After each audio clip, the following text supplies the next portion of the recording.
우리는 지금 성탄절을 눈앞에 두고 있습니다. 예수님이 이 땅에 태어나는 사건은 너무나 놀라운 사건입니다.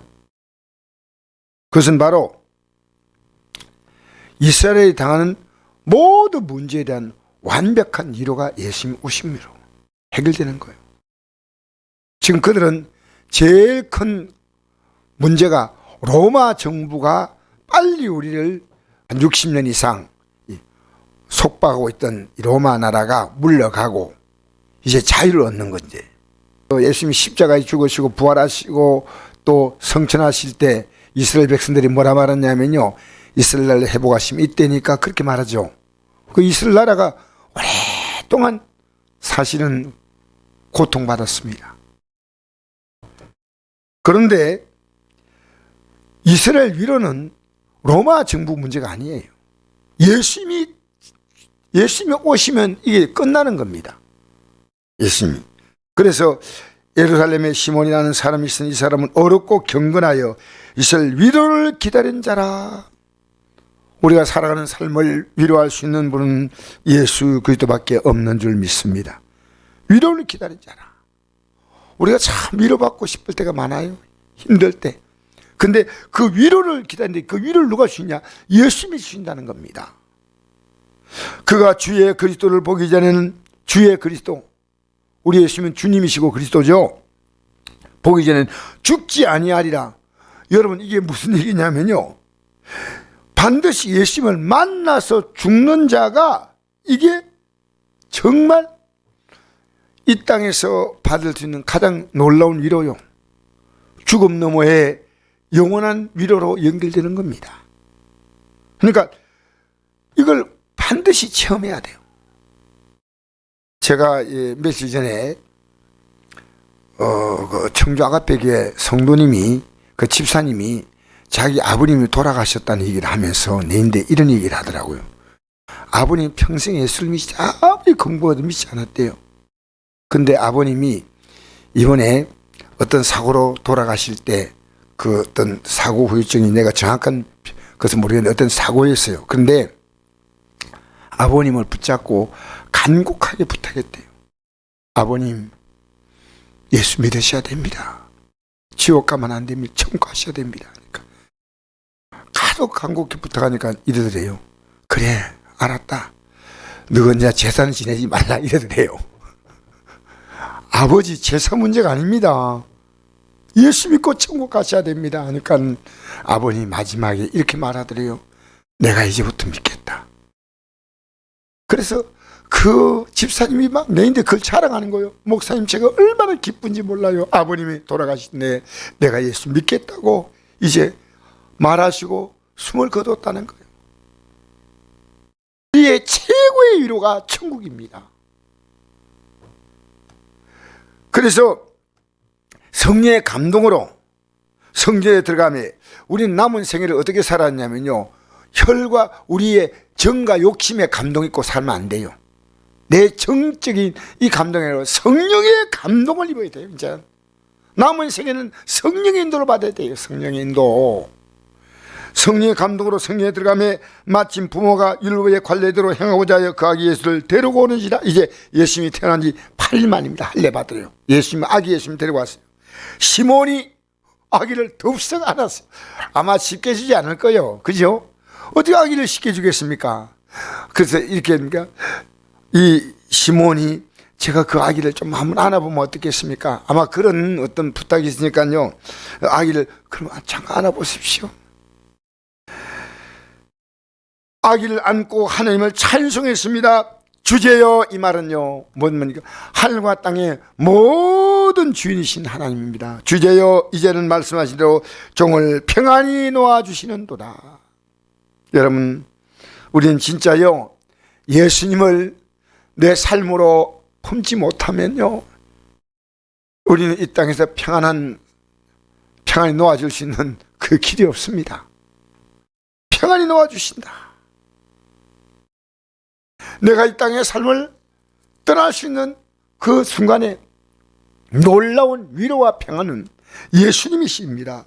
내 눈이 주의 구원을 보아사오니 이는 만민 앞에 예비하는 것이요 이방을 비추는 빛이요 주의 백성이 될 영광이니이다 하니. 성령께서 이걸 깨닫게 하신 거예요. 여러분, 성령이 주시는 놀라운 깨달음을 얻게 되기 바랍니다. 예? 성령께서 이 감동을 주신 거예요. 그래서 여기에 말합니다. 만민에게 예배하신 것이요 이방을 비추는 빛이요 주의 백성이 될 영광이니이다 하니 그의 부모가 그에 대한 말을 놀랍게 여기더라. 그래서 이 구절에 좀 주목을 했습니다. 지금 예수님이 이 땅에 태어날 때 마리아에게 천사가 나타나서 얘기했습니다.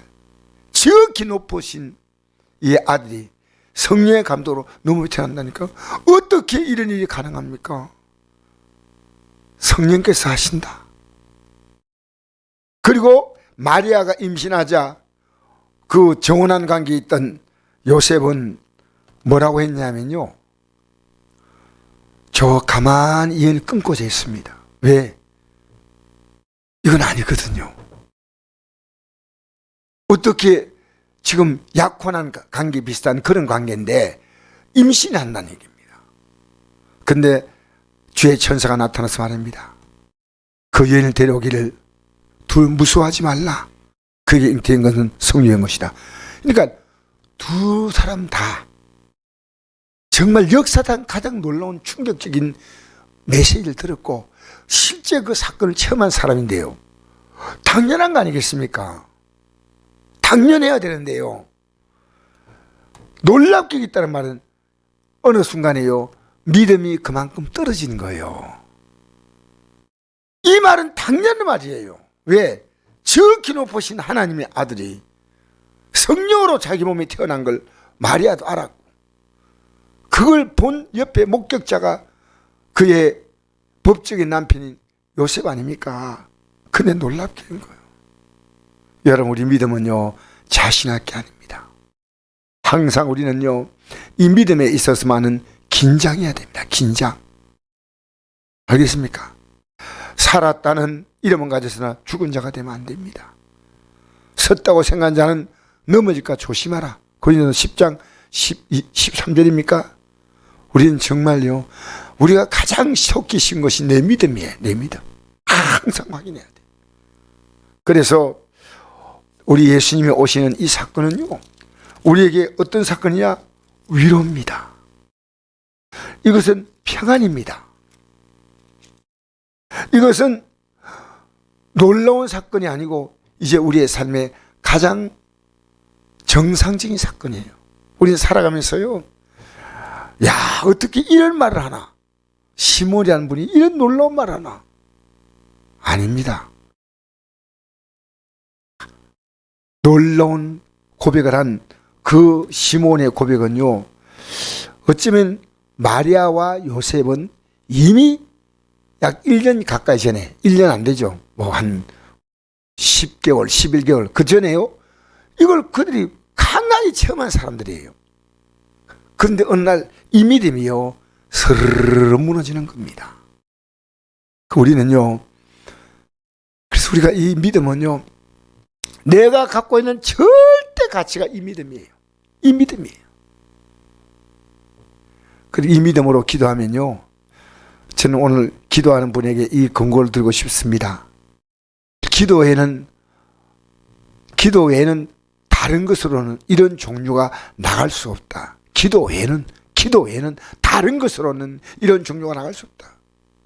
기도하는 자에게 뭘 주시느냐? 주면 위로를 주시고 평안을 주십니다. 이 시몬은 바로 예수님이 이 땅에 오신 그 놀라운 사건을 그가 이제 실제로 예수님을 안았습니다. 오늘 우리는요, 예수님을 안듯이 실제로 예수님을 내 안에 모셔야 됩니다. 볼때 내가 문 밖에서 두드린다. 누구 내 음성을 듣고 문을 열면 내가 그에 들어가 그로 더불어 먹고 그는 나로 더불어 먹으리라. 우리는 어떻게 두드립니까? 요한복음 16장 24절 이 말씀, 지금까지 내가 내 이름으로 아무것도 구하지 아니했다. 어떤 기도보다 예수님의 이름을 의지하고 하는 기도만큼 중요한 기도가 없습니다. 아무것도 구하지 않았다. 구하라 그런 받으니 너희 기쁨이 충만하리라.